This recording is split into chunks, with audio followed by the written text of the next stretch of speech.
Pada kesempatan video kali ini, di depan saya sudah ada kaleng bekas. Ini adalah kaleng bekas dari biskuit. Ini nanti akan kita rubah menjadi sebuah alat yang sangat bermanfaat dalam kehidupan sehari-hari dengan cara yang sangat mudah, yaitu sebuah alat pendingin ruangan sederhana. Oke, seperti apa cara pembuatannya dan bahan apa saja yang dibutuhkan? Hai, terima kasih telah mengklik video ini. Kesempatan kali ini, kawan-kawan sekalian, kita akan membahasnya bagaimana cara membuat pendingin ruangan ya, yang terbuat dari bahan-bahan kaleng biskuit ya, mudah kita dapatkan.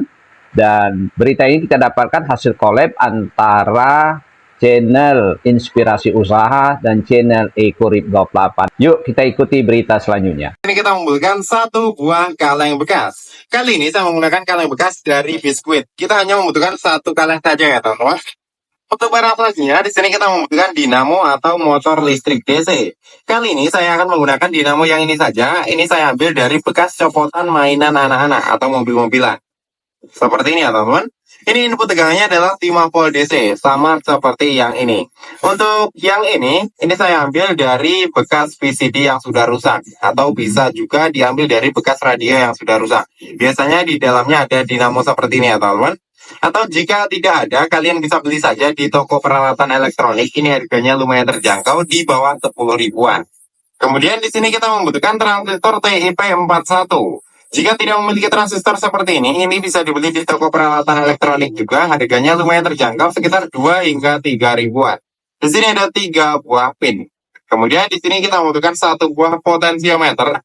Kali ini saya menggunakan potensiometer yang B20K. Ini harganya juga lumayan terjangkau, sekitar 3 hingga 4 ribuan untuk satu buahnya. Kemudian yang terakhir kita membutuhkan satu buah cas HP. Kali ini saya menggunakan cas HP biasa yang sudah tidak terpakai. Bisa terlihat di sini ada 2 buah kabel. Yang putih adalah yang positif, yang hitam adalah yang negatif.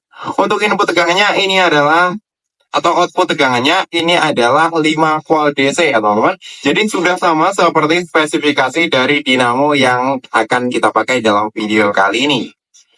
Oke, setelah semua bahannya terkumpul, langsung saja kita eksekusi. Langkah pertama, kita siapkan potensiometer dan juga transistor TIP41. Ini untuk cara merangkainya hampir sama seperti yang kemarin ya teman-teman, tetapi ini dengan bahan yang berbeda. Ini transistornya, ini yang bagian depan, ini yang bagian belakang. Jadi untuk pemasangannya, kalian balik seperti ini, dan ini tinggal kita solder saja. Oke, untuk cara penyolderannya seperti ini, kalian perhatikan. Setelah itu kita siapkan dinamonya, dan juga di sini ada kabel. Untuk kabelnya kali ini saya menggunakan dengan panjang kurang lebih sekitar 10 cm. Ini langsung saja kita sambung antara kanan dan juga kirinya.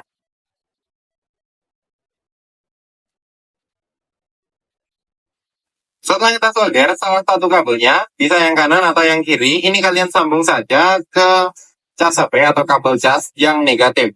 Di sini yang negatif adalah yang berwarna hitam. Ini tinggal kalian jumper saja. Kemudian kita solder ke potensio di kaki sebelah sini.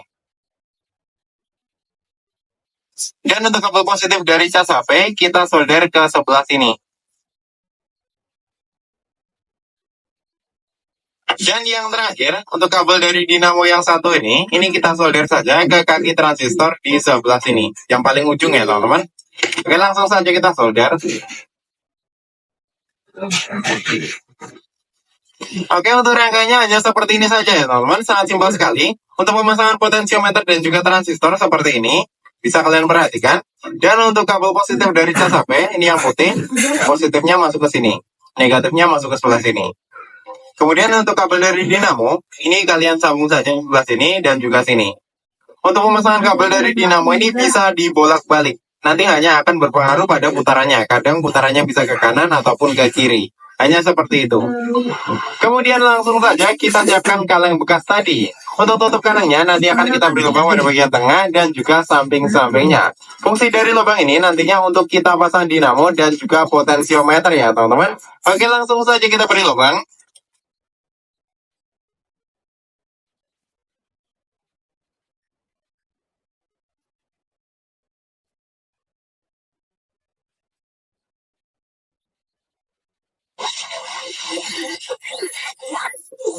Ini dia hasilnya ketika sudah saya beri lubang. Agar tampilannya lebih menarik dan juga lebih rapi, akan saya cat terlebih dahulu dengan menggunakan warna hitam gold.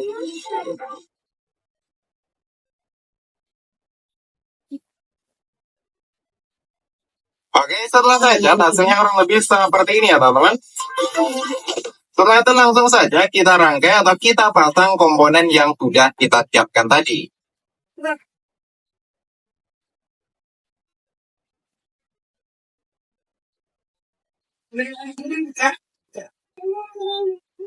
Oke, ini dia hasilnya ketika sudah saya rangkai. Di sini ada dinamo, ini ada potensio dan juga rangkaian tadi. Dan untuk input tegangannya dengan menggunakan cas HP biasa 5 volt DC. Jika dilihat dari atas, tampilannya seperti ini ya teman-teman. Lumayan rapi. Langkah selanjutnya ini nanti akan kita pasang baling-baling. Dan baling-balingnya kali ini saya akan menggunakan dari barang-barang bekas juga. Kali ini ada minuman, ini adalah kaleng bekas minuman, susu. Ini akan kita potong dan kita bentuk baling-baling. Oke, langsung saja kita potong. Plastiknya kita buka terlebih dahulu. Oke.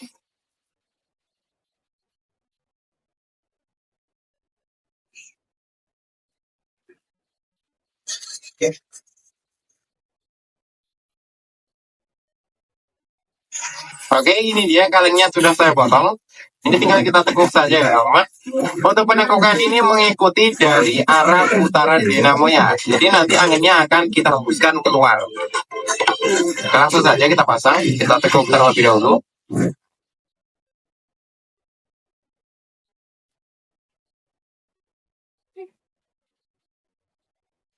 Kemudian ini tinggal kita beri lem sedikit.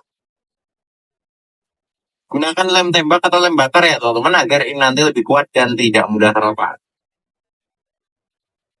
Oke, ini sudah menempel dengan sangat kuat dan tidak mudah terlepas. Dan setelah proses tadi hasilnya kurang lebih seperti ini. Ini sudah jadi sebuah pendingin ruangan sederhana yang kita buat dengan memanfaatkan barang-barang bekas. Jadi ini fungsinya mirip seperti AC ya teman-teman, tetapi ini versi sederhananya. Untuk input tegangannya kali ini saya menggunakan 5 volt DC, saya ambil dari cas HP yang sudah tidak terpakai. Kemudian dari cas HP kita salurkan ke potensiometer. Fungsi dari potensiometer di sebelah sini ini sebagai on off untuk mematikan dan juga menghidupkannya, serta untuk mengatur kecepatan dari putaran kipasnya, putaran kipas dari dinamo ini ya teman-teman. Ketika kita putar ke kanan mentok, ini nanti akan otomatis kencang. Ketika kita putar mentok ke arah kiri, ini nanti akan otomatis pelan dan nantinya akan mati. Contohnya seperti itu.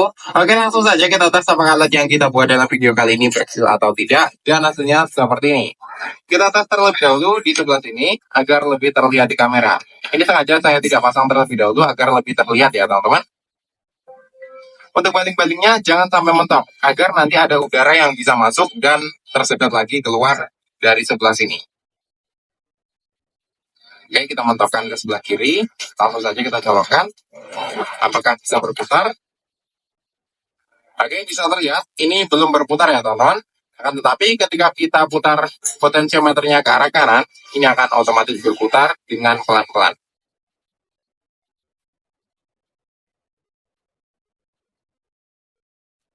Oke, mantap sekali, bisa terlihat, ini berputar, ini pelan.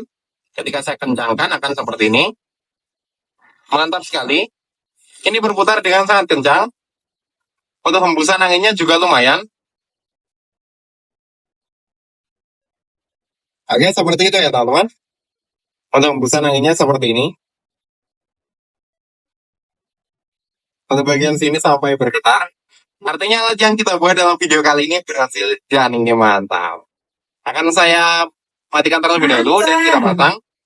Cara memasangnya atau fungsi dari kaleng ini nantinya akan kita masukkan es batu ya teman-teman.